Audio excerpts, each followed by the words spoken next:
everyone, and welcome to another vlog. I have to say, I'm starting this vlog with mixed feelings, if I have to be honest, because I wasn't planning on recording this week. I actually have a pretty big French exam coming up in the next couple of weeks. So I really need to focus on studying. And my idea was not to record so that I could use the time that I would be spent recording, studying for my exam. But I also realized that I needed somehow to invest in something that I loved and something that would take the edge of preparing for the exam. And I realized that I actually felt very compelled to talk about the book that I'm reading this week. So here we are, another reading vlog that will be also sort of a study vlog, a study with me vlog, because I will be recording a little bit of studying that I've been doing for the last couple of days and that I will do for the next couple of days, actually. So, yeah, I'm very excited now that I'm here. So, the book that I'm reading is Lovely War by Julie Berry. And I know that I'm a little late to this party because I'm aware that this book was super popular on Book Talk and BookTube last year, I think. Or was it the year before? I don't even know anymore. But it got really popular within the book community, either here on YouTube or in social media. And I noted down to read it like a very long time ago. And at the beginning of the year, I decided to finally try to give this a chance. So I put in a request at the library and I got this very quickly because it was already available. And I started to read this yesterday. So, to give you a little bit of context, the story starts with the goddess Aphrodite telling her husband Hephaestus and Ares, the god of war, the story of how she put these two young lovers together. Now, the reason why Aphrodite decides to tell the story is because Hephaestus caught her in the act with Ares. She was cheating on her husband, and to avoid being judged by Mount Olympus, she tries to explain to him why she cannot love, even though she is the goddess of love. So the story starts with a third person narrative and then switches to a first person narrative as Aphrodite tells the story. And I have to say, I'm only like 55 pages in and I'm already in love with this book. I feel like the author does something amazing with the writing style because you can actually tell that someone else is telling the story, and you have all these insertions of comments and little details that only someone else telling the story would know. And it's just so compelling and so appealing to me, the way that Aphrodite is telling the story. And I also find it really amusing and fun to have this idea of a goddess, like a Greek goddess, telling a story about how two humans fall in love.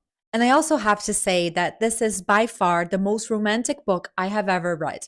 The amount of detail and care that the author put in every single phrase, every single paragraph, on the way that the characters interact within Aphrodite's story, and the descriptions of clothing and expressions and feelings and internal thoughts and conversations, and everything is so romantic that I have to say I'm just completely in awe of this, really. And also, I feel like I missed having a book that was this in depth in the feeling of romance and love, because for me, I feel like the books, the rom-coms and the regular romances that I've been reading, they are very much a means to an end. You have the characters, they meet, they have their interactions, they get together, and that's it. They live happily ever after. But with this book, it's been very hard for me to grasp or even to guess where the story is going, because I do know that Aphrodite is gonna tell me another story as well. So she's gonna tell two stories. I'm currently in the first one between Hazel and James, and I'm just like in love with these characters already, and I'm in love with how they are falling in love because it's so detailed and it is so beautiful. And I've been missing this amount of detail and complexity in the feelings of falling in love in books, because I feel like most of the romance that I've been reading, and maybe this is just me, so let me know if you're feeling the same in the comments, but they all have this idea of taking you to the point where the characters get together, and then you have the spicy scenes, and that's what everybody's looking for right now apparently, and then you have the happily ever after, and that's it.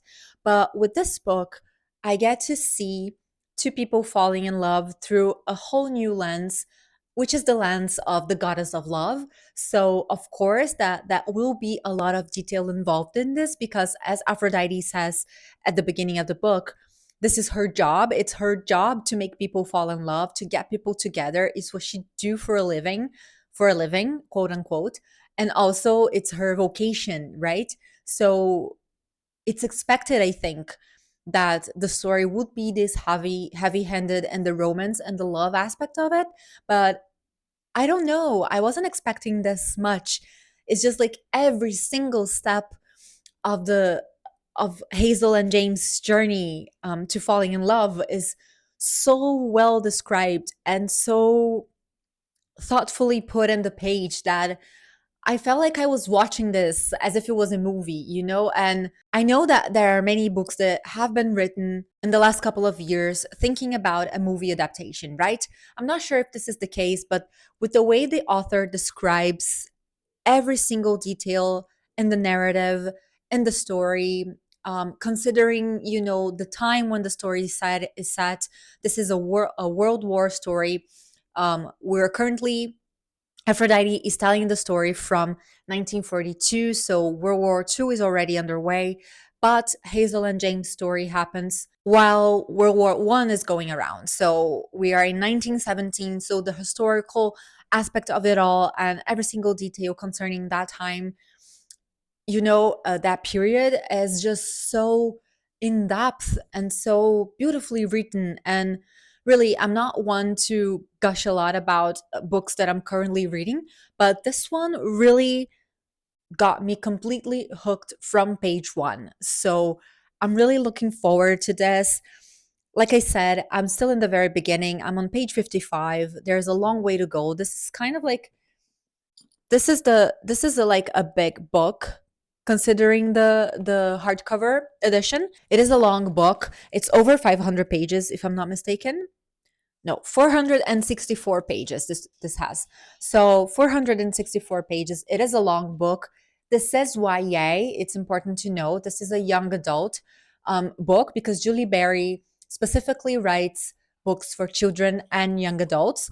And I feel like this is refreshing. I was not expecting this amount of detail about love and falling in love in a young adult novel. Although I also understand how, in that phase of our lives, we were actually looking for this a lot. I sure was. So, yeah, I'm very excited about this book. I am in love with it already. I'm going to try to read this as much as I can in the next couple of days, because I also feel, just like recording, this is a nice distraction from my studies, and I really do need to focus on my studies as well. And for now, I read in the morning, I read a little bit during lunchtime.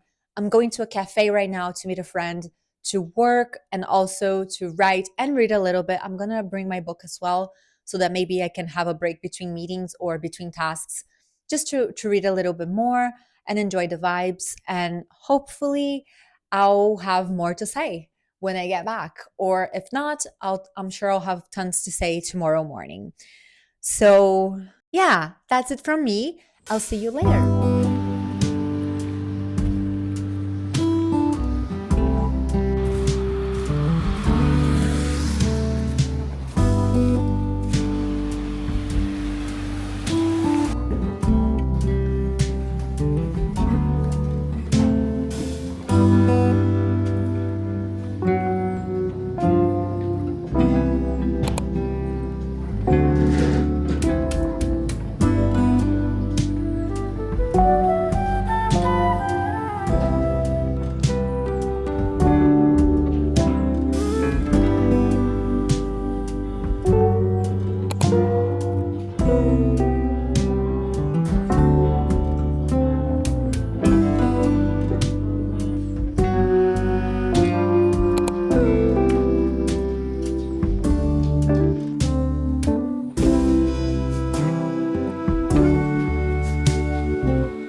Hello, everyone.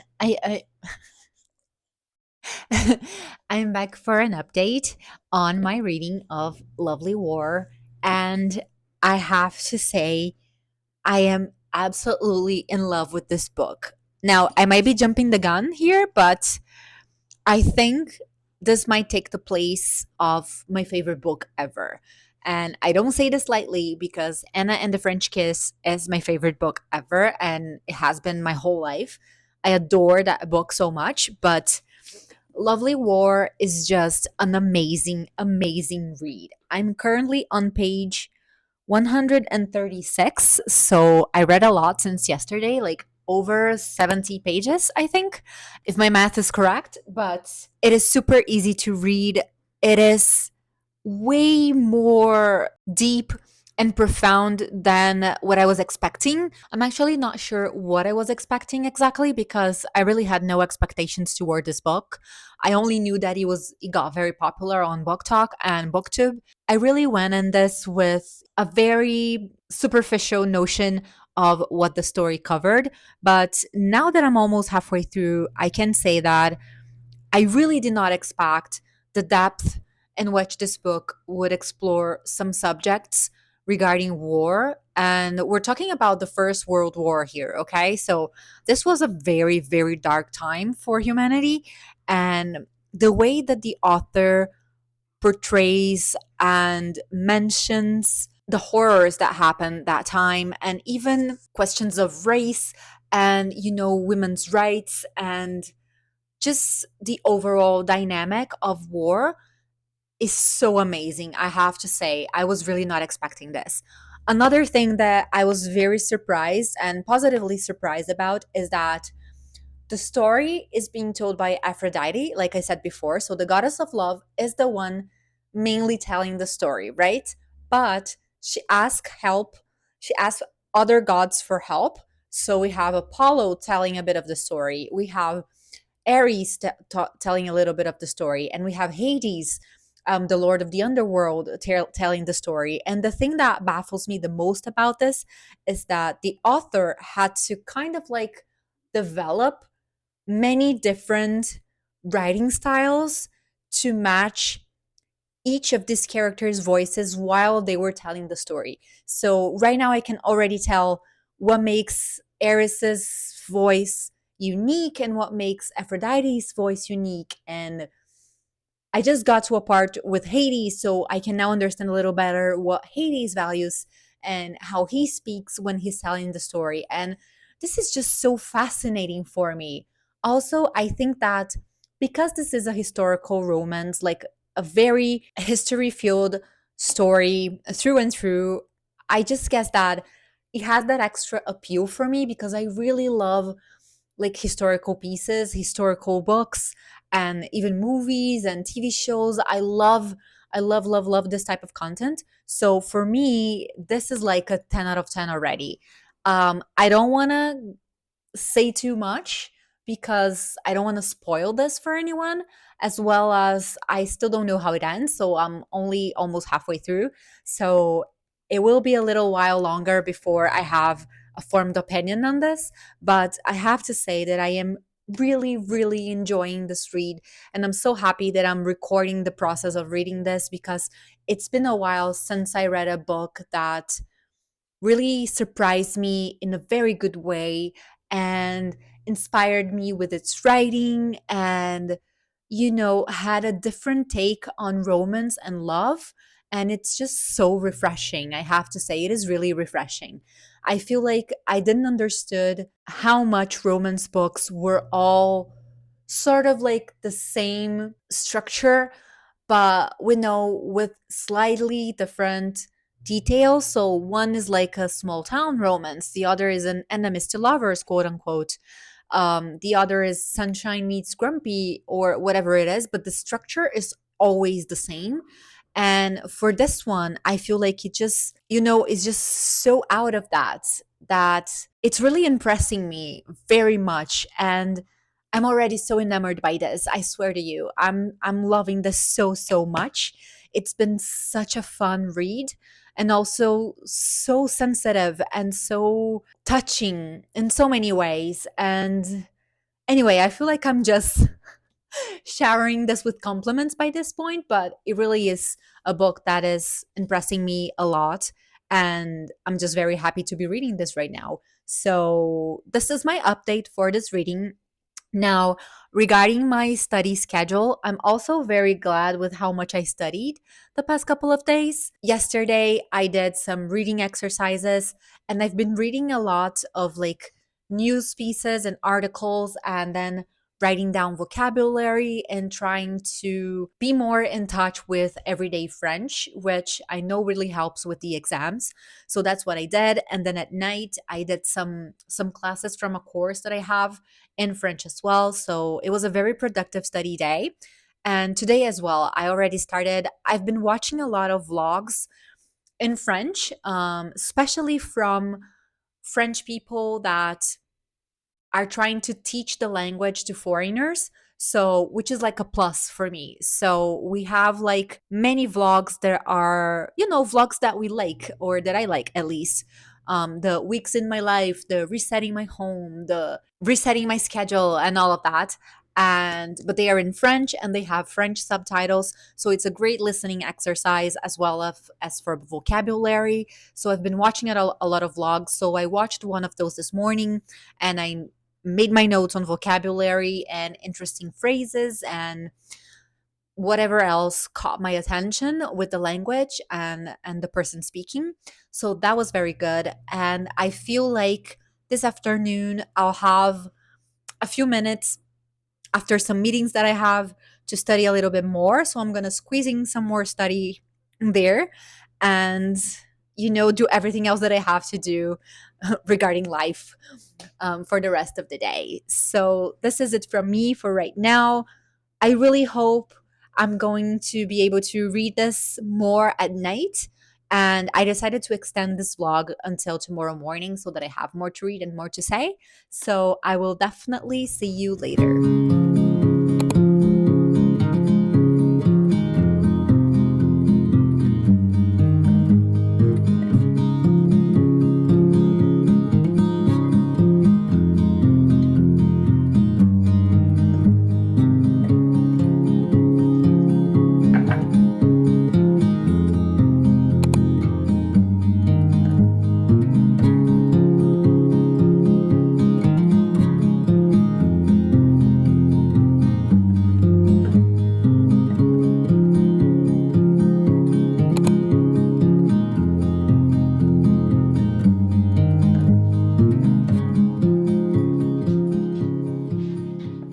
Hi everyone, this is Maki from the future, aka Maki from the editing stage of the video. I came back to re-record the last update from for this vlog because while editing I just realized that something went wrong with the audio, which is also why I'm recording this without a microphone. So, apologies for the quality. I hope it's not that bad, but just so that I can wrap this up in the way that I plan to and, move on from this little hiccup.